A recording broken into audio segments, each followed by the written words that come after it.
What's up, everybody? It's Alex from Heavy New York, back at the Gramercy Theater, round 2 with Matt of Kublai Khan. Thank you for your time, man. Yeah, thank you for having me again. I appreciate this. Yeah, it's been a long month and a half, I gotta say. Incredibly long. Yeah. But first thing is always first, I want to congratulate you. It's a brand new release. Absolute is an absolutely kick-ass record. What I was curious is, now that the record's been out now and people had time to process it, how has the reception been and everything been so far now that you're playing this stuff live? It's been really good. It's done better right off the bat than anything else we've ever done. So that's always a good sign. All 3 of the singles that we released, every show we've done, there's people that know it. There's people that are anticipating that we're going to play those songs and stuff like that. So I can't complain. Things are in a real high point right now, so we're just trying to soak it in while we got it, Awesome. Do you prefer to play newer material, like right when the record first comes out and people have had time to process it, or do you like to maybe add a little bit more new material, like as soon as the record comes out? If I could just start playing completely new stuff, that's what I do. We're trying to cycle out all our old shit to where we're just playing stuff off Nomad and Absolute. Because as time has progressed, even when we just had Nomad out, people only wanted to hear stuff off that record and weren't too concerned about our old stuff, which is okay because I don't want to be the band that's just playing old stuff 24/7. And I'm glad that people anticipate the stuff that is more current because that, I feel like, is going to extend the longevity of our band in general. So. Mm-hmm. Fair enough. Now that you have like a bunch of albums out, does it get maybe harder to put like a set list together when you're playing live? Kind of? Yeah, a little bit. Main thing is just playing stuff that doesn't necessarily, just not playing the same stuff we've been playing for years. There's a lot of songs even on this tour that we've been playing for 5 or 6 years that we need to eventually try to move away from. And that's just why I like having a new record out and stuff like that, is it gives us 10 new options as opposed to what we would have had, Yeah. Now, people have really been connecting with this record. I know a lot of people are saying that this is their album of the year for them. When you hear how somebody is relating to your record and just to your art in general and your lyrics and everything, does that change your perspective on who you are as an artist? I don't know. I really don't know, to be honest with you. I'm just glad that people enjoy it. I don't think it really affects how I view myself, but I'm proud of what we've done, and I'm proud that people enjoy it. Even if people didn't like it, I'd still be proud of it, just because that's kind of what we've always done. So I'm glad that people enjoy it, but I don't think it really changes how I view what we're doing or what we're gonna do. You know what I mean? Yeah. Now, for in the best way possible. I don't mean that rudely or anything. Yeah, of course.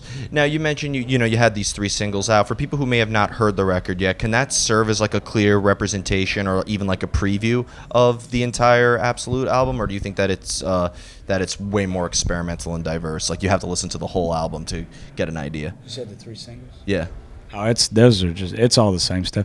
Even this record, that, in my opinion, it's the exact same as the last record, and the exact same as the record before that. It's just an extension of what we're doing. We do slow expansions. You know what I mean?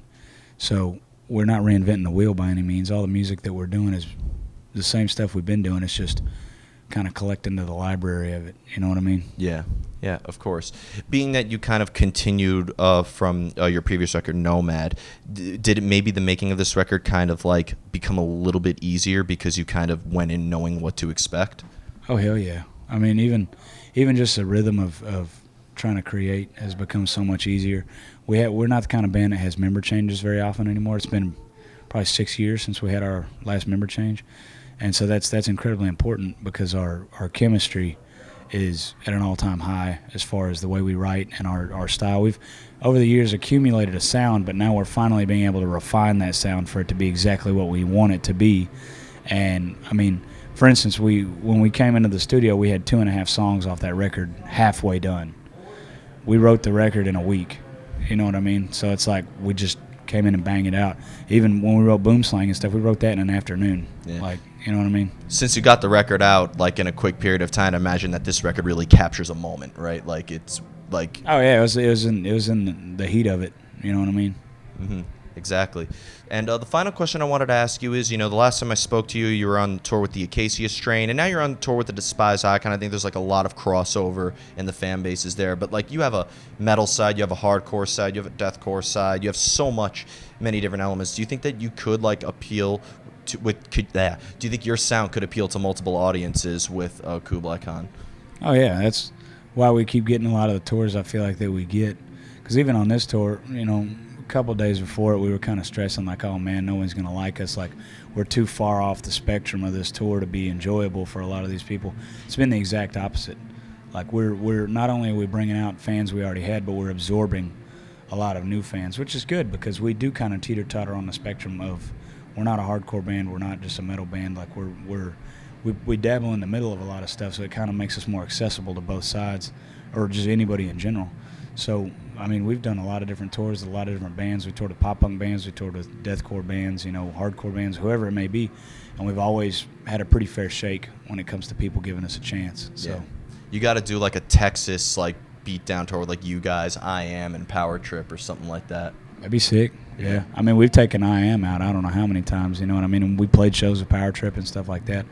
Texas is a good market, man. Texas has a lot of good stuff going on. So, I mean, and it's big enough, too, where if you just wanted to tour Texas, you could probably do that. You know what I mean? Right. You could just do a whole Texas tour. Yeah. So before we go, I want to thank you so much for your time, for coming back on Heavy New York. Is there just anything else you would like to promote for the brand new record cycle? I'd imagine we're going to be seeing quite a lot of you for the next couple of years. Yeah, I mean, anybody watching, I just appreciate it, and I hope you come out to a show. I know there's a lot of new records coming out that are going to be good. I mean, we got Straight from the Path, Counterparts, Varials. I'm looking forward to Left Behind's new music and Orthodox, and a lot of friends putting out a lot of good stuff. So it's going to be a good year and a good next year for music. You know what I mean? Awesome. Well, thank you so much, Matt. Hey, appreciate it. Everybody, we are here with Matt of Kublai Khan. Absolute. Pick it up if you haven't already. Buy it now while supplies last forever. This is Alex from Heavy New York. We'll see you next time.